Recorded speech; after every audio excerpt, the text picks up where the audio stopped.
Welcome to Vampire Radio!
Hola, you are listening or watching Vampire Radio. Of course, I'm your hostess with the mostest, Shelly from Kelly.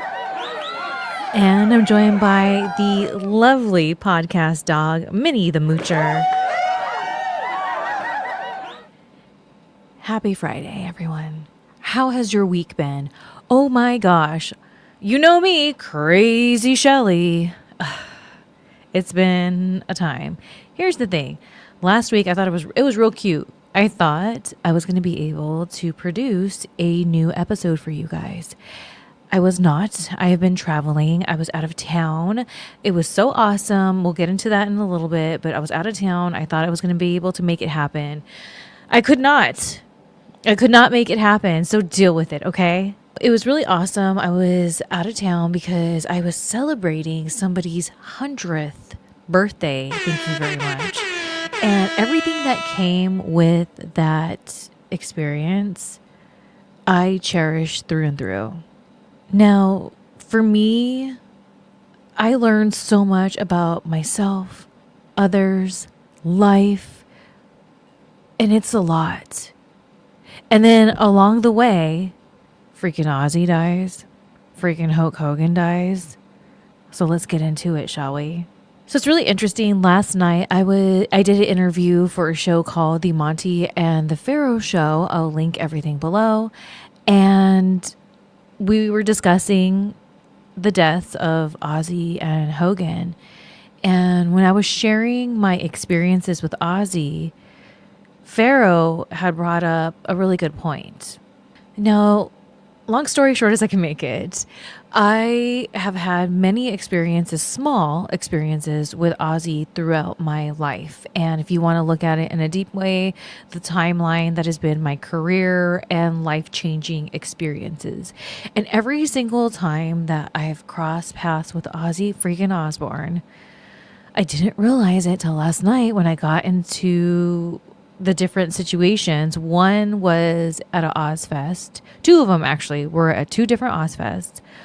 One was the last time I performed at WWE. And another time I totally spaced on last night, but when I was reflecting back today, I was like, dude, this goes even further back. Before, like in between the Ozfests and becoming Ariel and being around him in WWE, there was a time where I was an extra, a featured extra, thank you very much, on this movie called Little Nicky. Are you guys familiar with it? Now let's go back the truck up, beep, beep, real quick. So the first time I ever had a Ozzy experience is something last night I mentioned on the Monty and Pharaoh show. I don't want to get into details because it's really, really personal and spiritual. So there's that. And then the second experience I had was my sister and I are 9 years apart. Okay. So she was pretty young. I can't remember the exact age I was. Whenever Ozfest was at Glen Helen in the early 2000s and Lincoln Park performed there. The whole reason for me to go to this particular Ozfest was because my sister Danielle was such a huge Lincoln Park fan that I had to take her. I had to be that cooler older sister, right? Now, this was me in my little rockabilly heyday and pre-wrestling era. And I, unfortunately, was in this really disgusting, toxic, abusive relationship. Now, I was with this guy from the tail end of my senior year in high school, and then on and off for 5 years, more on than off. And most of those years I spent seriously trying to escape this dude. He had pulled out guns on me. He's pulled out knives on me. So it wasn't as easy. That's why I understand when people are in that kind of toxic relationship. I understand it's not so easy. Like from the outside looking in, it's like, oh my gosh, leave, just leave. And it's not that easy. I wish it was. So it took me 5 years to escape this dude, right? So the second time I had this experience with Ozzy, we were at this Ozfest. We ended up leaving early. We watched Lincoln Park, didn't even finish watching Lincoln Park. And this boyfriend insisted that we leave because dudes were coming up to me, giving me compliments, telling me how I reminded them of a tattoo girl, like a girl that you would get tattooed on you. And to me, being the rockabilly self that I took it, and I was so insecure at that time. So I took it as this huge compliment that strangers were giving me, telling me that I look like what people choose to put on their skin. Now, at that point, I've already been into modeling and some acting and stuff, but not full force because of that boyfriend. He made sure of it. So he got so jealous that this was going on that we had to leave early. I was so upset. I felt so like just robbed of this Ozfest experience, right? Especially with my sister. And then when we were leaving, there was a big bus coming. And I looked and I see Ozzy. And we had this moment where we made this eye contact. And I cannot tell you how trippy it was, because even though it was for just like a few seconds, me making that eye contact with Ozzy made me have the confirmation I needed that I was going to finally rid of this guy, because I was meant for something bigger.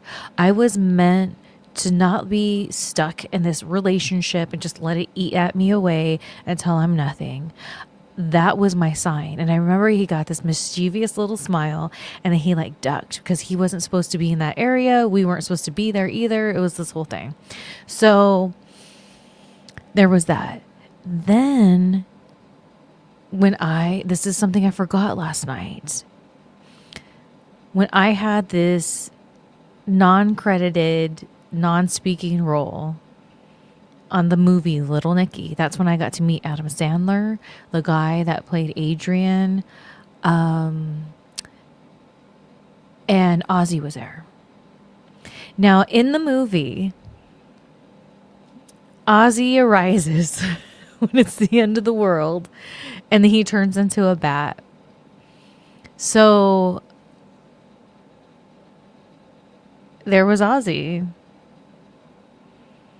And that shoot of that day, that's what made me realize I had a place in show business. It wasn't just about wrestling. I had a place in show business. And that's part of my purpose and what I'm supposed to be doing. So the next time that I encountered Ozzy was the last time I performed for WWE, because that day, this is when ECW and SmackDown were merged together, and we had shows on the same day. ECW would go first and then SmackDown. I think that's how it was, or it was the other way around. I can't remember. So anyways, Ozzy was going to be performing there for SmackDown. I ended up hanging out with his band and him for a little bit throughout the day.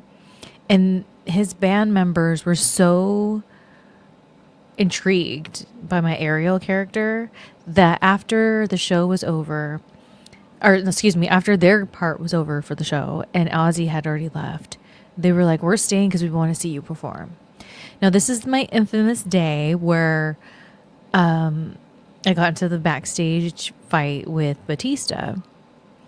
And one of the things that made me really stick to my guns and stick up for myself in that moment without even thinking twice is when I finally escaped that toxic boyfriend in my early 20s, I told myself if anyone or anything ever made me feel that way again, it wasn't for me. And so for the first time, I had somebody make me triggered to the energy of that toxic relationship I had. So that's why I was so like, no, and wasn't backing down and whatever. And so last night when I was sharing all this, Pharaoh was like, it sounds like whenever you're in these, I forget how he worded it, but pretty much saying these life-changing moments, Ozzy was there. It was such a cool conversation. Go check it out. I linked it below. Anyways, but what I forgot last night, like I mentioned, is the Little Nicky. Because at Little Nicky, I was still trying to escape that boyfriend. He was almost out of the picture, but not quite. And then that's when I started to really pivot and own my energy. And something else that I did share last night on the show was that's what wrestling did for me. And that's why when wrestling, I felt betrayed by it. It hurt me in such the deepest, rawest way because wrestling saved me from this dude. And when I say that, I mean, you know, he was physically abusive as well as mentally, right?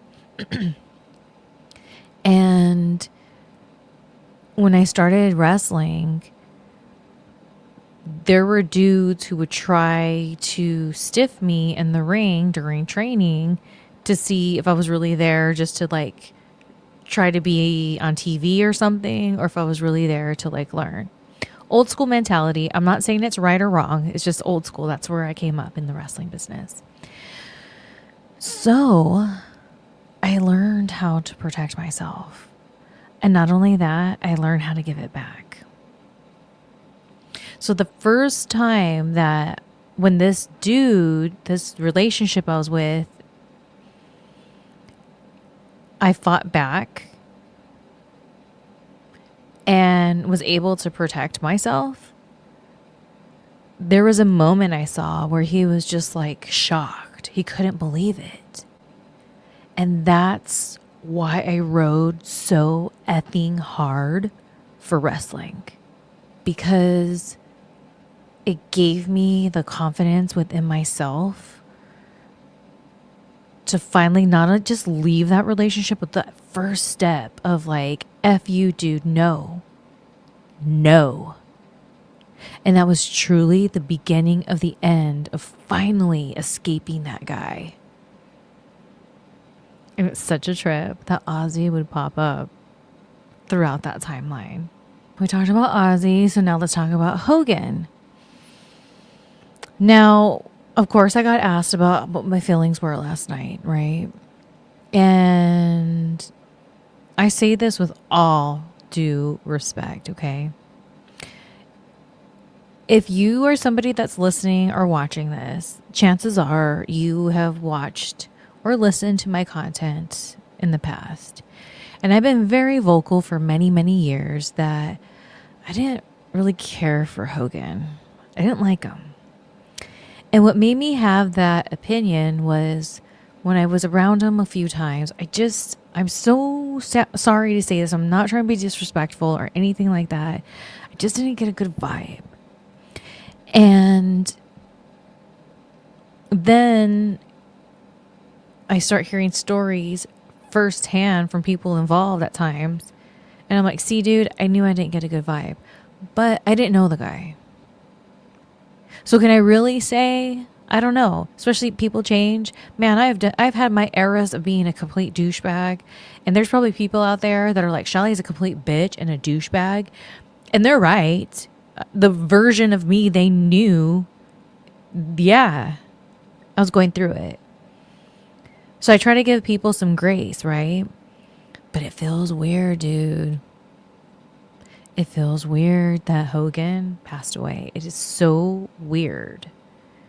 And what I know, there's people online and they're all fighting, and I get it. And that's like the internet is a release for people to vent how they feel. And I get that too.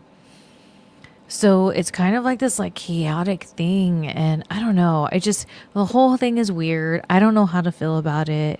I feel bad that I didn't really like the guy. I don't know. God bless. That's my thoughts on it. Do with it what you will.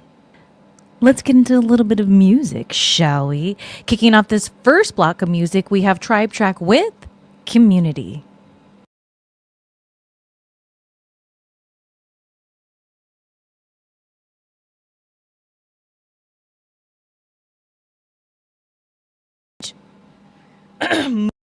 All right, we started with Tribe Track.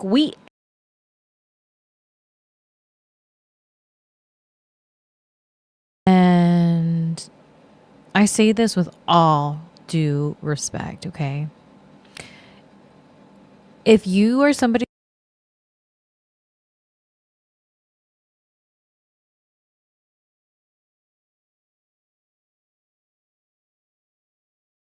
that's listening or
All right, we started with Tribe Track. We ended with Tribe Track. This time we had the last train north. We started with Community, last train north.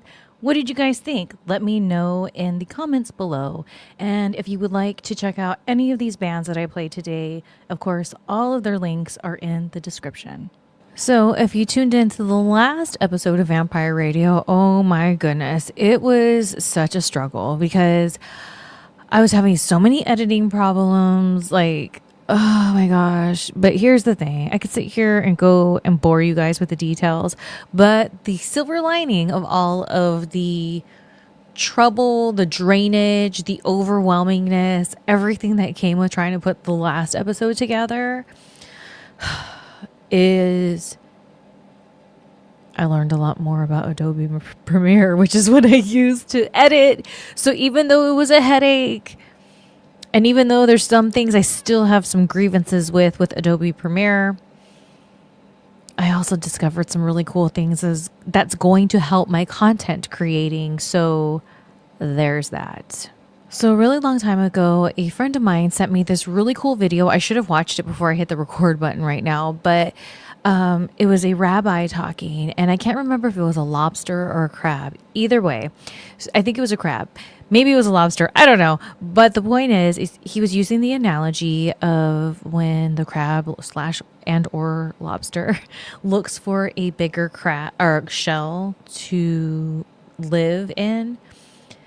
It has to get uncomfortable first in its shell, to where the muscles are like pushing up against the shell, making it so like physically uncomfortable, to where it needs to go look for another shell that's bigger to fit what it's now growing into.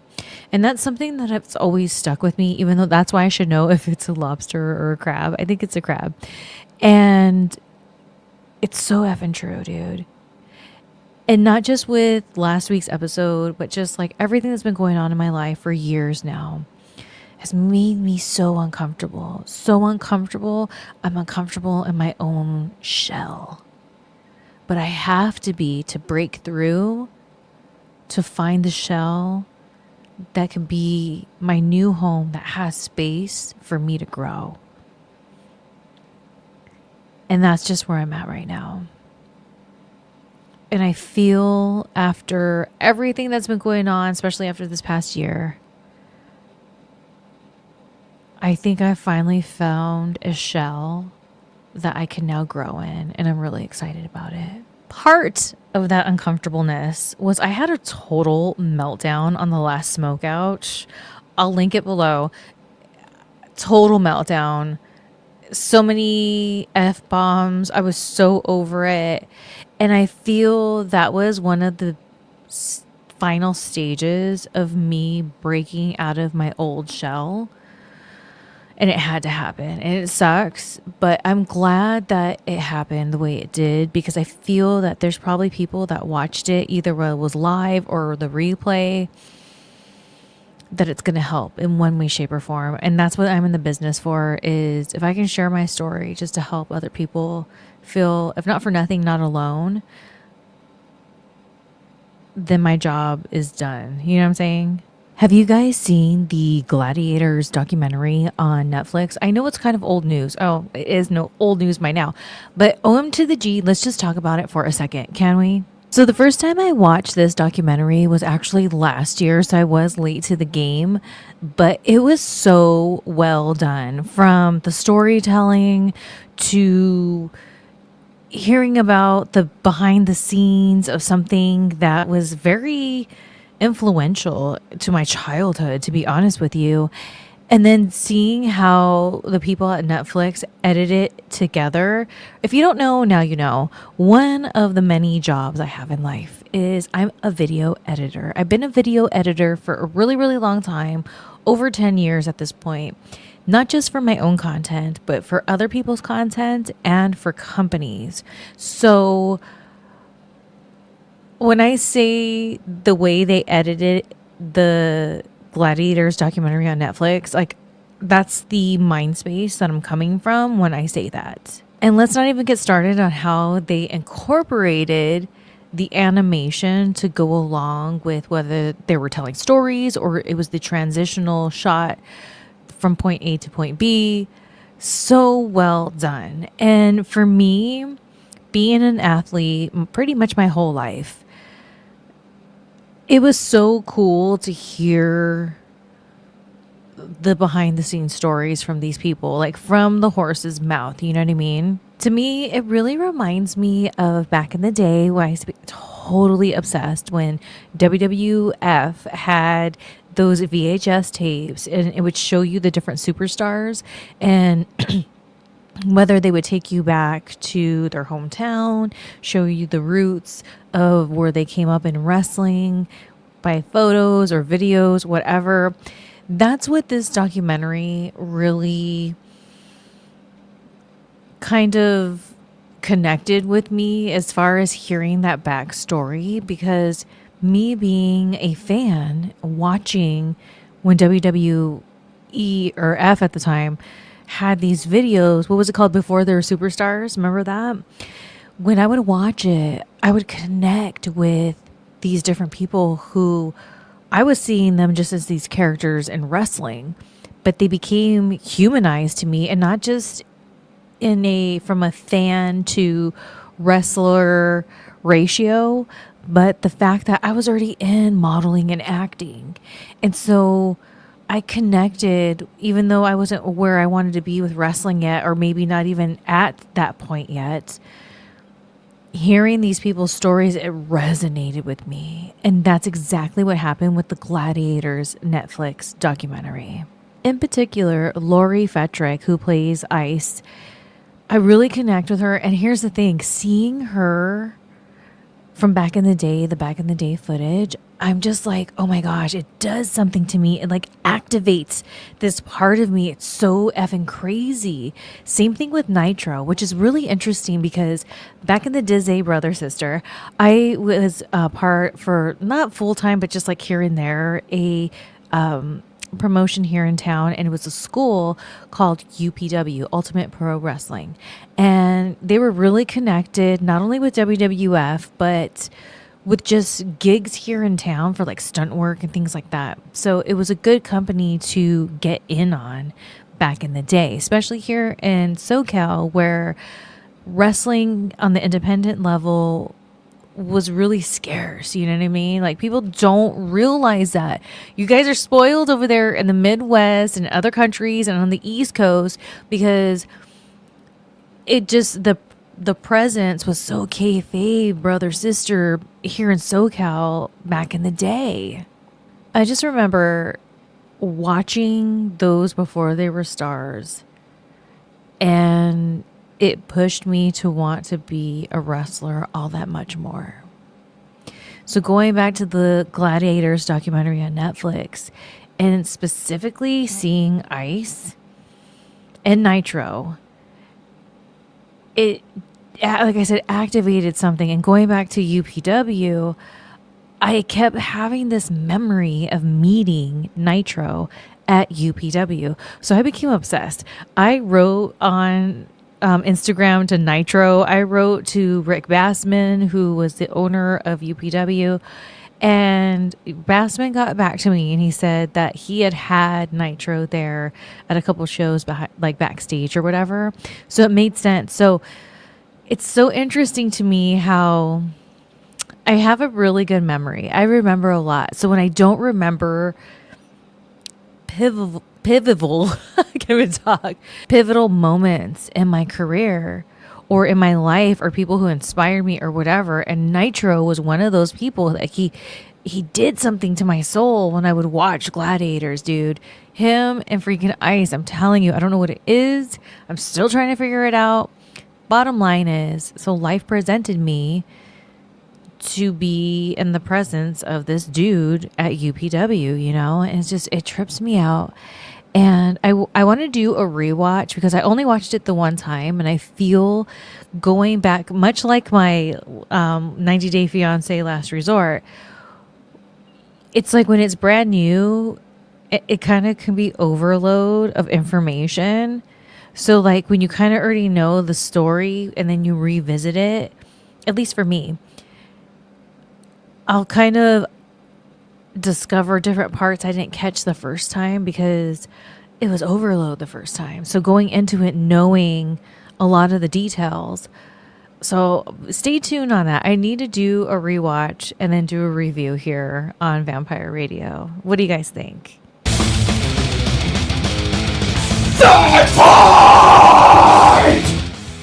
You know, recently, I would say in the last 6 months or so, I've been really posting more on my social media, specifically on X, wrestling related kind of stuff, right?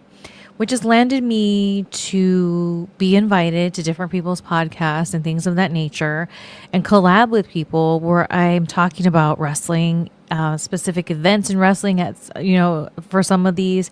And so it's been so interesting to me because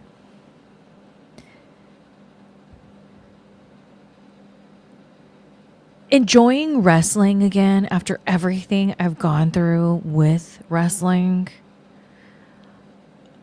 like from the good, the bad, and the ugly, like it's a freaking lot, dude. That's why I lost my mind many times over, right? So now that I'm in a place where I can just be like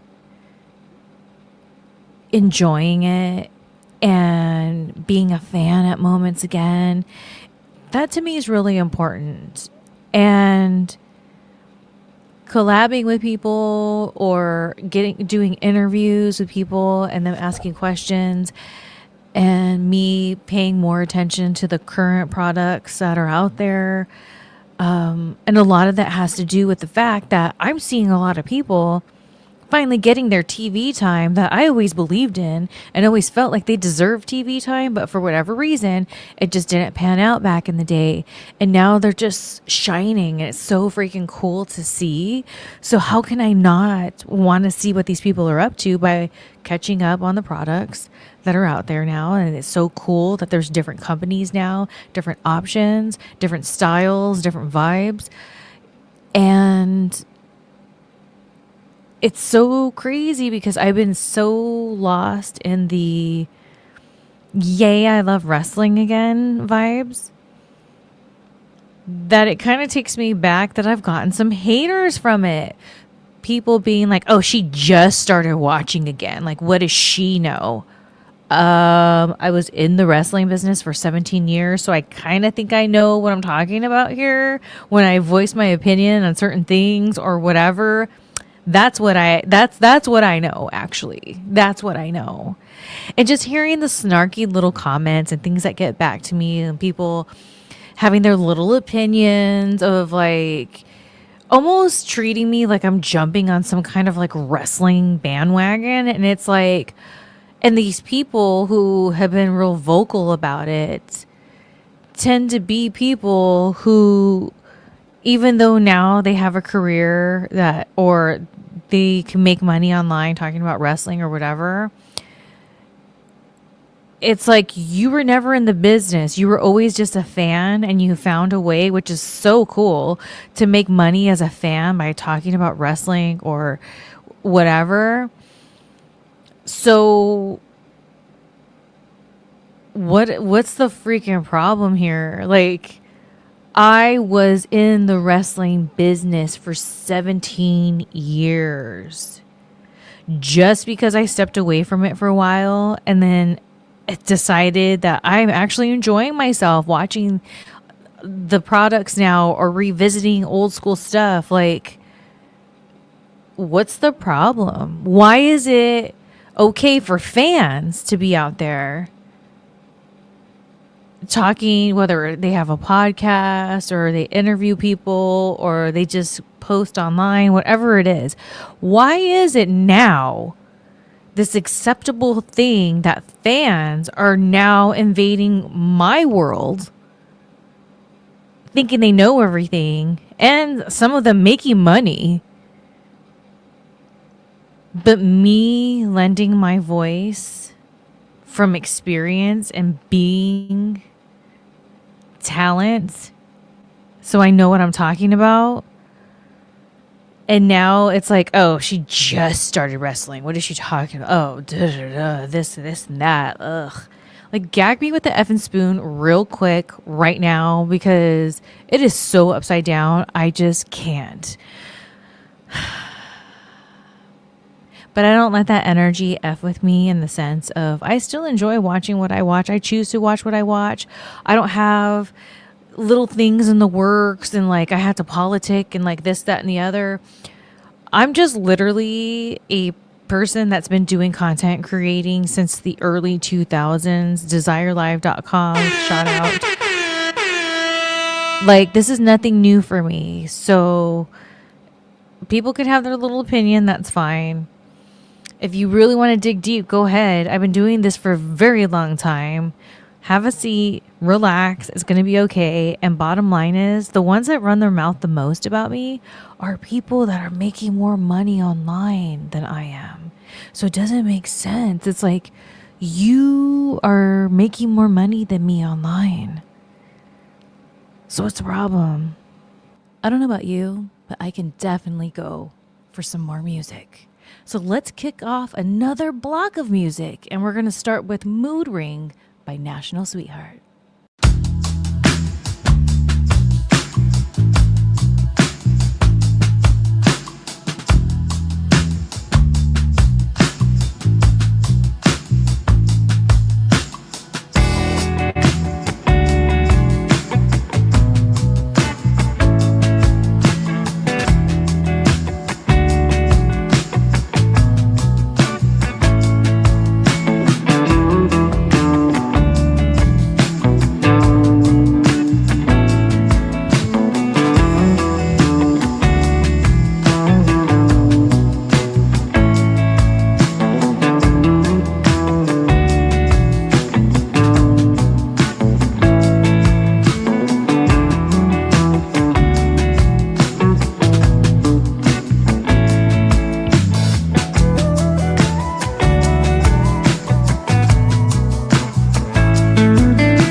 that's the last song of the day. And guess what? The title of the song is That's the One by Ryan McCaffrey. If you like any of the music that I played today, again, make sure to check it out. I linked everything below in the description. All right. So once again, I suck. Okay.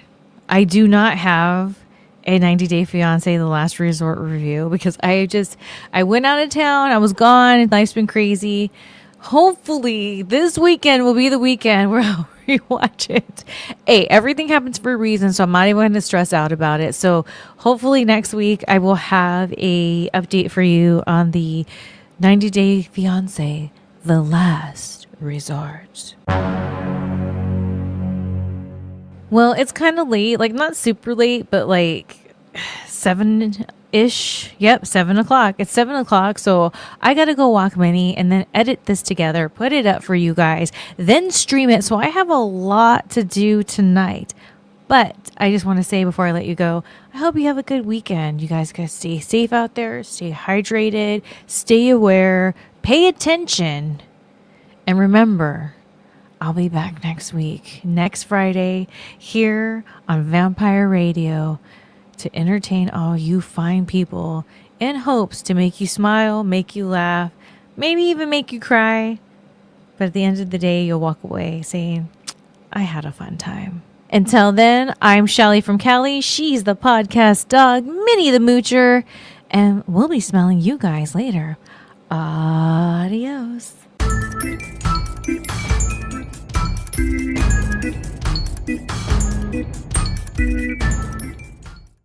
Hurry back, and remember to bring your death certificates. Hurry back.